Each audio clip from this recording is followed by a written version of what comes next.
La matinale d'Europe 1. Nico Saliagas. David, à la une ce matin, le recueillement et les paillettes. La sonnerie aux morts aux Invalides et le crépitement des flashs sur la croisette, des morts pour la France dans la cour d'honneur et des morts vivants qui montent les marches. De l'hommage national à l'ouverture du Festival de Cannes, la gravité voisine avec la légèreté dans la presse de ce matin. L'hommage de la France au courage de ses soldats, titre Le Figaro, qui fait l'éloge des vertus de ces antistars que sont les soldats. Humilité, sens du devoir, discrétion, acceptation du risque. On est loin du festival qui s'invite, lui aussi, à la une de la presse. Cannes remet le turbo, titre Le Parisien aujourd'hui en France. Vent de fraîcheur, se réjouit Le Monde dans son supplément cinéma, tandis que la Marseillaise annonce une sélection très politique. Mais comme il ne saurait y avoir d'hommage national sans polémique autour de l'imprudence des otages libérés, il ne saurait y avoir de festival sans polémique autour d'Alain Delon, pointe Benoît Gaudibert dans l'Est républicain. Un collectif américain s'oppose à la remise d'une palme d'honneur à l'acteur pour des propos controversés sur l'homosexualité et les migrants. Sa réapparition dimanche devant les photographes promet l'une de ces séquences d'hystérie dont Cannes raffole.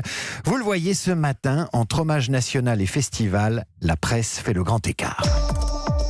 Au procès Balkany aussi, le prévenu fait son cinéma. Le procès des Balkany a démarré hier et déjà le Huffington Post rapporte une séquence édifiante où le sérieux de l'avocat face à la presse est mis à mal par la légèreté du prévenu à ses côtés. Hier soir, en marge du procès, Maître Dupond-Moretti entame donc une déclaration solennelle évoquant l'état d'Isabelle Balkany qui n'a pas pu se présenter au procès. Voilà ce qu'il dit. Madame Balkany est dans un état psychologique très fragile, c'est incontestable. Son mari, qui a 71 ans, il l'a découverte inanimée, il la pensait morte. Et Patrick Balkany, sur un ton qui n'a rien à voir, de juger utile d'ajouter devant les caméras et les micros « 71 ans bientôt, ne me vieillissez pas, 70 ça me suffit !» À ce moment-là, l'avocat rétorque un poil agacé « C'est pas bien grave !» Mais Balkany insiste « Si, mais je le dis, vous verrez quand vous aurez... » À ce moment-là, excédé, Dupond-Moretti semble glisser à l'oreille de son client cabotin que ce n'est peut-être ni le sujet ni le moment. Voilà qui annonce une défense compliquée pour Maître Dupond-Moretti puisque le procès doit durer 6 semaines. Marc Lévy, la vie et l'œuvre des Balkany en roman ou à l'écran ? Moi, je mettrais plutôt celle de Dupond-Moretti. Le personnage est plus croustillant encore. Presque un personnage balsacien.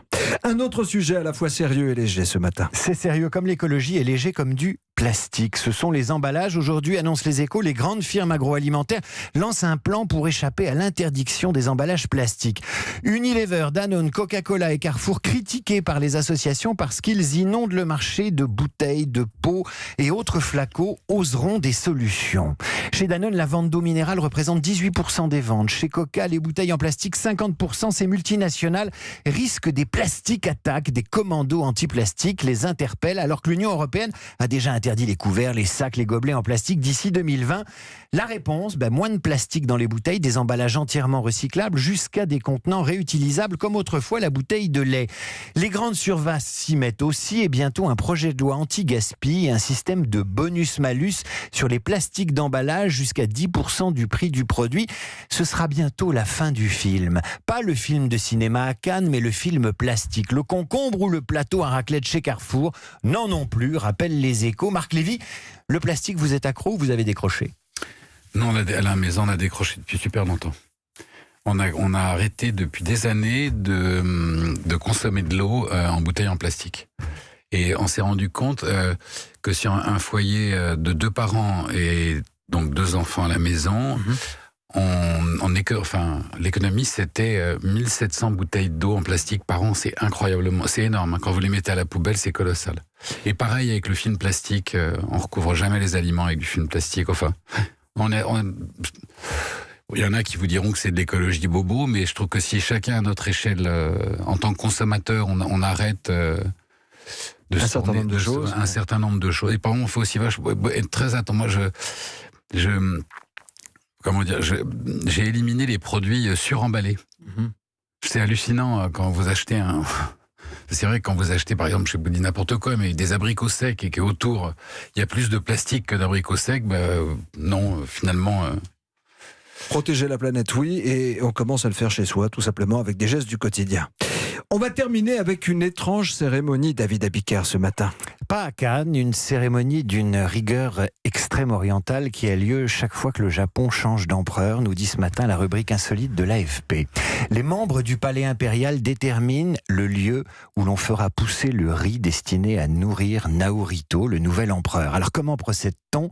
Eh bien au cours d'un rituel extrêmement réglé, on chauffe des morceaux de carapace de tortue.